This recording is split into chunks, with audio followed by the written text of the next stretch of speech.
आचार्य ने ये प्रार्थना सभा में ये कहा था कि विद्यालय के अध्यापकों को भी अपनी ओर से प्रस्तुति देनी है। उसी कड़ी में मैंने एक छोटी सी कविता लिखी है और उस कविता को मैं आपके सामने पेश कर रहा हूँ। कृपया शांति बनाए रखें। ये अंतिम प्रोग्राम है और ये अंतिम प्रस्तुति है। सांस्कृतिक प्रोग्राम के बाद में अब मैं आपको उसी ओर ले चलता हूँ जिसके लिए आज हम यहाँ पर एकत्रित हुए हैं और आज ये गणतंत्र दिवस मना रहे हैं। हम देश किस प्रकार से आज़ाद हुए, आज़ादी के बाद में हम लोगों ने क्या किया और आज़ादी के जो मायने थे, देशभक्ति के जो मायने थे वो किस प्रकार से बदल गए। ध्यान से सुनिए कि हम अपनी जान के दुश्मन को अपनी जान कहते हैं, मोहब्बत किसी मिट्टी को हिंदुस्तान कहते हैं। जो दुनिया को सुनाई दे उसे कहते हैं खामोशी, जो दुनिया को सुनाई दे उसे कहते हैं खामोशी, जो आंखों में दिखाई दे उसे तूफान कहते हैं।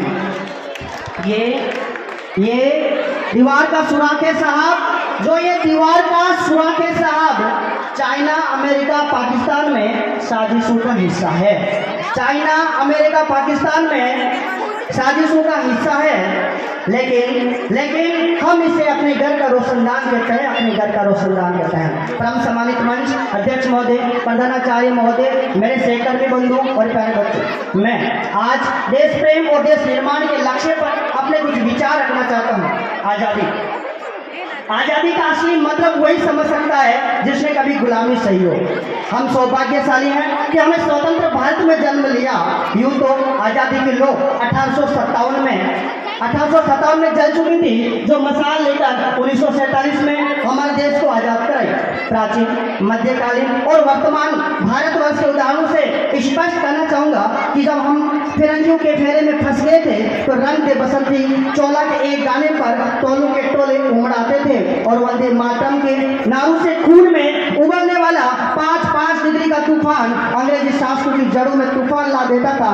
लोग मर जाते थे, मिट जाते थे, फांसी पर चढ़ जाते थे, तो वो भी अपनी देशभक्ति साबित कर रहे होते थे, क्योंकि उस समय ये देशभक्ति होती थी।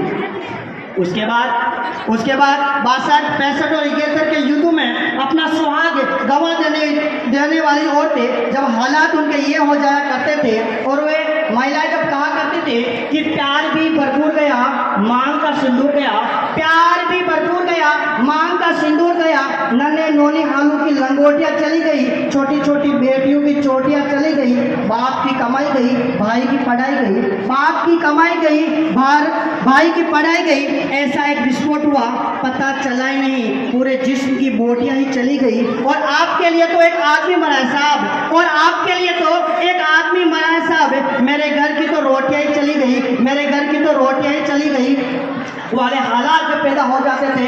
उसके बावजूद भी माँ अपने बेटे को सरहद पर दुश्मनों की धज्जियां उड़ाने के लिए भेज देती थी और उसे पत्र लिखकर कहा करती थी कि माँ ने पत्र लिखा बड़े चाव से, पुत्रे मत घबराना, एक इंच कट जाना, लेकिन एक इंच पीछे मत हटना, एक इंच पीछे मत हटना। इस प्रकार पूरा परिवार अपनी देशभक्ति साबित कर रहा होता था।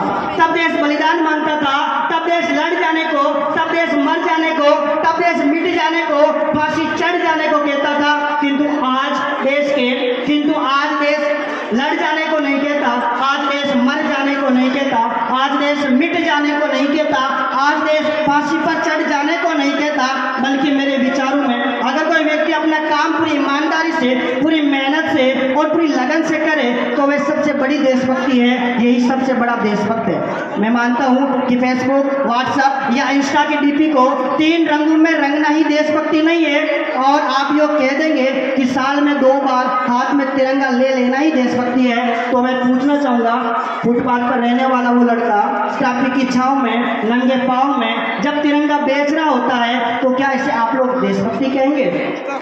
यह उसकी देशभक्ति नहीं, यह उसके पेट की शक्ति है जो उसे ऐसा करने पर मजबूर करती है।